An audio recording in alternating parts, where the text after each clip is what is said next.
How's it going, guys? It's Eclipse here and welcome back to this week on World of Tanks console. And to start with, we have the second act of the whole Metalfest community event that's been going on, with Act 2 having a couple new returning characters, or at least returning vehicles as well. So with that in mind, there are a couple of additional bonuses that are coming this week with regards to the news and the update news for this week. But starting off, there is of course the Iron Maiden return, featuring the two vehicles that were previously released as part of the Metalfest event a while back, which had the Senjutsu TO55, which is like a T55 variant that has a flamethrower and this sort of stuff. It's a tier 8 medium for the Soviet line, and basically is the similar sort of story as you'd see with a lot of the other Soviet mediums, except it has a flamethrower. Then we have the Amalad, or A Matter of Life and Death, which is the Escalation Era 2 vehicle that has this weird spaced armor plate on the front of the vehicle, similar to what you'd see from, I guess, the Centurion AVRE, but not anywhere near as good, and kind of is based on what I can assume to be a T-72 slash T-70 variant of a tank in the game already, with a basic reskin and stuff like that. So it wasn't particularly that great when we did play it a while back, but same as the Senjutsu, it wasn't particularly amazing either, but both vehicles are kind of interesting in their own respects. We've also got the returning Eddie 2D standard commanders, where we've got a wide variety of Eddies through here. Stranger in a Strange Land, Peace of Mind, we've got Iron Maiden, Aces High, a load of different emblems and 2D standard commanders in the game as well, as alongside the 3D hero commander, as you can see right here. So nothing particularly too spectacular in that regard, but if you are a big fan of course, Iron Maiden, then maybe this is a big thing for you, and maybe you want to pick up some of these tanks, but that is pretty much the only reason I would say to pick up these tanks. They're not particularly that competitive, and with the price point of some of these vehicles, 30,000 gold to pick up the entire Iron Maiden Mega, so this is kind of like what you would expect from a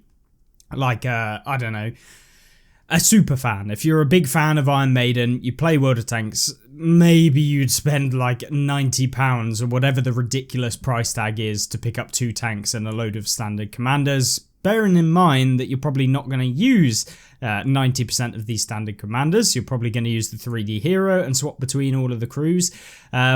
Yeah, I would definitely save your gold, in my opinion, even if you are a big fan, because of the fact that, you can go through and you can pick up the specific commanders that maybe you want. And of course, you can pick up the full commander pack for 13,900 gold. What an eye-watering amount for a load of commanders in the game. You've got the Iron Maiden early 80s, which comes with a load of commanders, which is 4,650, and then you've got the late 80s, which has the Eddies, 2D standard commanders, 90s and beyond, and then each of the tanks individually. So my recommendation, if you are going to spend money on this game, is to purchase the tank that you want, if you do indeed want one of the tanks, and then purchase the actual pack of commanders that you want, as opposed to going out and buying them all, because 30,000 gold is just a ridiculous amount, unless you've been stockpiling them particularly for this event, which maybe you have. Then you can pick those up, but primarily I would recommend getting the commanders on in their own individual bundle, and then buying up the tank that you actually want as well, and saving yourself some money that way. And although you might end up with a worse discount overall by just buying the tank and the commander, because of the fact you don't get all of the rest of the commanders, you're going to save yourself probably like £40. So it's probably worth doing if you are going to spend your money. But I'm not going to tell you where you should and shouldn't spend your money. It's down to you. But remember, please be financially responsible and don't go giving Wargaming more money for basically exponentially increasing prices of premium tanks. So yeah, just stay sane. Anyway, moving on. We have the Enjoy the Wargaming Anniversary Sale. So there are some Wargaming Anniversary sales coming alongside this week in the game. So this is the 6th of August, by the way. So tomorrow when the game, at about 10 o'clock in the British time, so whatever that is equating to on the east and west coast of America, if you're over there, or wherever you are in the world, it's 10 o'clock UTC. So convert that into your own. I believe it will be like 4 in the morning, I believe, something like that in America East Coast, and then at like 2 in the morning West Coast, or maybe it's later on. I don't know. Either way, it is something like that. I think it's like an 8 and 6 hour difference between the East and West Coast from memory, but please don't hate me if I get it wrong.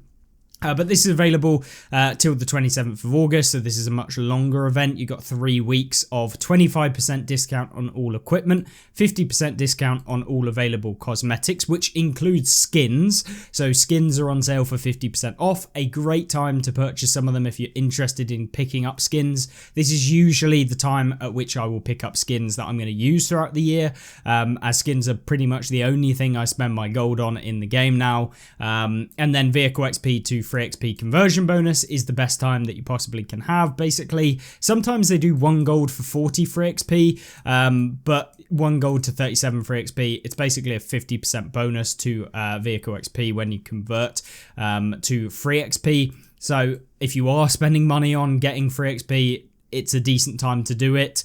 Then we've got Commander XP to free XP, which is 1 gold to 32 free XP. Obviously, Commander XP you get a lot more of in your games, but that's why they're giving you a terrible discount, or not a terrible, but you get what I mean. They're not giving you as good of a bonus on this one.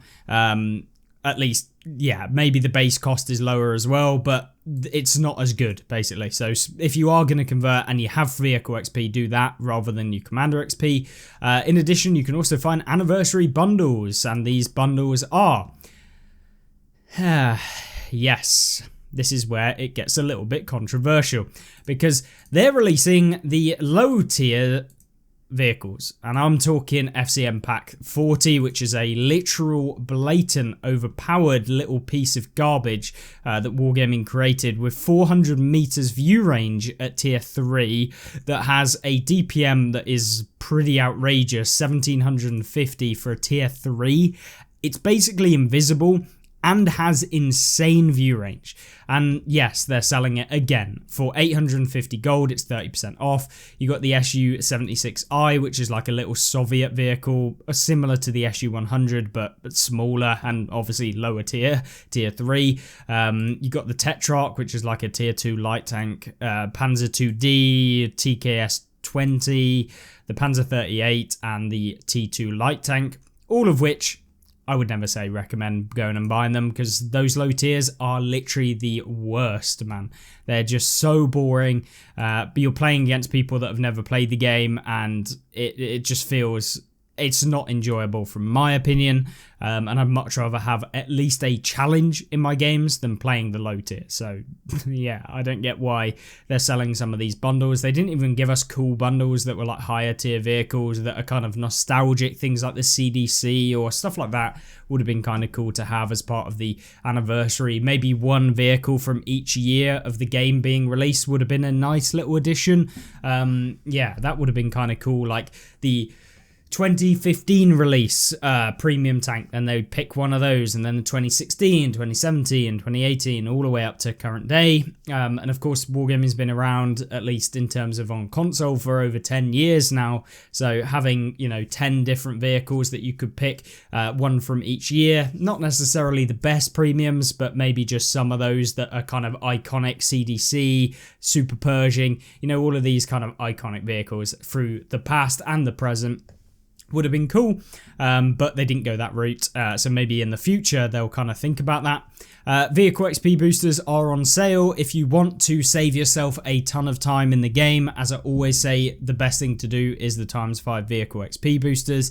They literally just 5x the speed of your game, basically, how fast you can get up through all of the tiers. But be aware they are very expensive, but equally, if you don't play a lot and you have the spare cash that you can spend on the game, and you're thinking maybe I'll buy a premium tank, these are probably better, to be honest, because of the fact that you can essentially just 5x. So, you might spend 1 hour every day, but you can turn that 1 hour into 5 hours worth of XP. So it's just very beneficial. And rather than maybe grinding out even more on the game than you already do, you get these instead. And dependent on your pay per hour, if you're going to have to spend more time on that game, for example, then you might actually be better off financially if you earn money on a pay per hour basis, if that makes sense, from checking out how much longer you're going to have to spend on the game. But that's more a kind of self-employed job sort of role rather than like a salary, because obviously you just get paid the same. But you get my idea. If you earn like $100 an hour, spending $2 an hour on purchasing XP boosters is probably worth your time. But if you're earning $10 an hour or something like that, I don't know what the minimum wage is in America, and you're spending $4 an hour on buying boosters, it's probably not worth your time, because you might as well just play the game and get enjoyment out of it that way. But as I always say, don't spend your money on things like this unless you've got just way too much of it and you're willing to give Wargaming some money in that regard. So yeah, just do with your money how you want. And then ×2 silver boosters. Commander XP boosters, never ever recommend them. They're super expensive and they aren't that good. Silver boosters and vehicle XP boosters, these are the way to go. If I'm going to buy XP boosters and silver boosters, I always buy the top ones, which are ×2 silver and ×5 vehicle XP boosters. The lower end ones just aren't particularly that great and they're still quite expensive, so I'd rather just get the maximum, because that way I don't have to spend as long on all of these terrible vehicles. So yeah, that is kind of what I'll do. Or grinding out silver, it's just that little bit faster, so you pay for that commodity of getting there faster. Premium consumables, enhanced repair kits, you got all of these. As I always say with consumables, I would never really recommend them. You'd be better off just buying a premium vehicle if you and just playing Cold War, and then literally just grinding out with some ×2 silver boosters. It'd be much better than buying the actual consumables themselves, because you can earn way more per game. So you could probably buy like 5 of these for just 1 ×2 silver booster.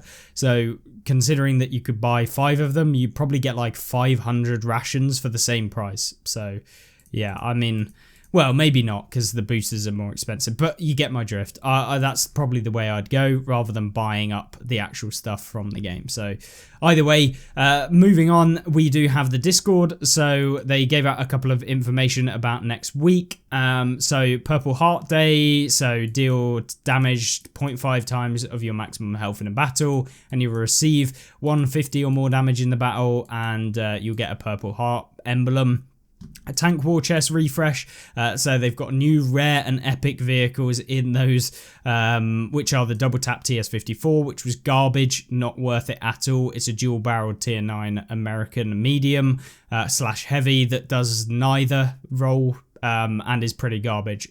It's not great, so not worth opening it for that. The MBT-80, yet again, not particularly too interesting. The Object 752, it's a good tier 9 heavy for the Soviet line, but yeah, it's not insanely good or particularly that interesting. It is a cool tank, but that's kind of it. The M48A2 T54E2 tier 10 medium, not particularly an insanely good vehicle, but still kind of fun and good at the same time. So it's like competitive, but it's not like overly competitive, but an interesting one. Maybe you want to pick it up. The 114 SB2 as well, which is the tier 10 TD, which I found to be good but bad at the same time. So yeah, I mean, kind of cool, but you're gonna have to spend a ton of money to guarantee yourself one of these vehicles, and you don't actually know which one you want to get. So as I say, make sure to think about, do I want to spend the money on risking it, or do I just want to outright buy the vehicle when it does come on sale again? I'd much rather buy the vehicle and know that I am getting that vehicle than rolling the dice and maybe getting it from the Wargaming bundles. And then 26th anniversary, so obviously free XP, cosmetic skins, equipment discount, boosters, all on sale. And there's also some wallet savers, which are 30% off the Excelsior, the LT432 and the Object 934. Object 934 garbage. LT432 is kind of fun, but not as good as on PC. Excelsior, garbage. That's basically it. The LT432, probably the only one there that's interesting, but it's only a 30% sale anyway, so not particularly that interesting anyway, but it will be quite cheap because it's a light tank and they're usually cheaper anyway, so maybe you pick up that one if you're going to spend money. Weekly deal, 20 times 3 XP boosters, and then super savings are sniper loadout, which gives you advanced optics, advanced loader and advanced concealment. As I say, don't buy equipment, don't buy consumables, just play Cold War and earn the money yourself. It's much quicker and will save you money. But I know there's going to be some whales out there complaining and saying, well, I'm just going to buy it anyway. So do whatever you want, but it's not worth it in terms of the amount of time that you spend on the game to get the same result. It's going to save you a lot of money. Urban Steel skin for the Super Hellcat is also there, and the Super Hellcat's on sale as well.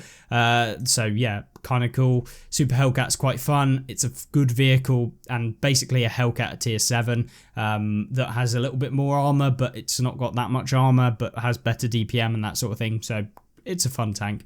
Either way, that is literally it for the update news for today. If you have any more questions or any queries that you want to ask me, then let me know in the comment section down below. But other than that, I will see you in the next video coming soon. Goodbye.